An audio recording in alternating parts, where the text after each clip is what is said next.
नमस्कार, मैं हूं रविंद्र जैन और आप देख रहे हैं मुंबई मास टाइम्स। आइए देखते हैं आज की मुख्य खबर।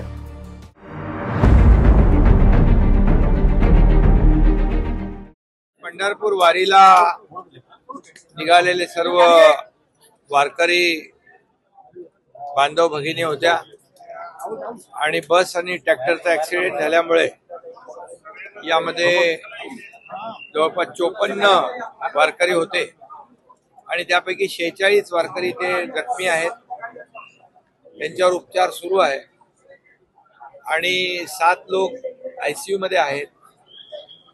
3 जणांचा वारकऱ्यांचा मृत्यू झालेला आहे।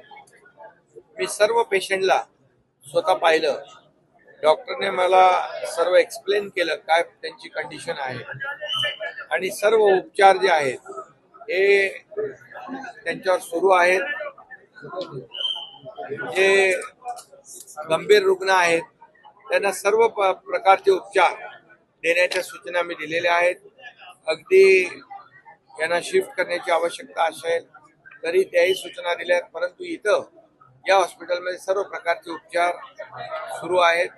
सर्व प्रकारचे उपचार इथे मिळत आहेत, त्यामुळे या रुग्णालयामध्ये सर्व डॉक्टरची टीम या सर्व रुग्णांच्यावर उपचार करते आणि अतिशय चांगल्या प्रकारचे उपचार सुरू आहेत। त्यामुळे जे जखमी आहेत त्यांची लवकरच ते बरे होतील, त्यांना डिस्चार्ज देखील मिळेल।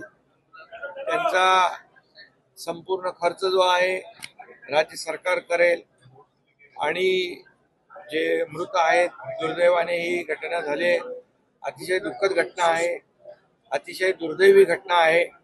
पंढरपूरला अनेक लोक 10-10, 15-15, 20-20 वेळा हे वारी एकत्र करणारे लोक आहेत वारकरी, आणि असा वारकऱ्यांचा झालेला अपघात दुर्दैवी दुःखद आहे आणि ज्यांचा मृत्यू झालेला आहे दुर्दैवाने त्यांच्या कुटुंबियांना देखील सरकारच्या वतीने 5 लाख रुपयाची मदत आपण करू आणि जे जखमी आहेत त्यांचा संपूर्ण खर्च पूर्ण सरकारच्या वतीने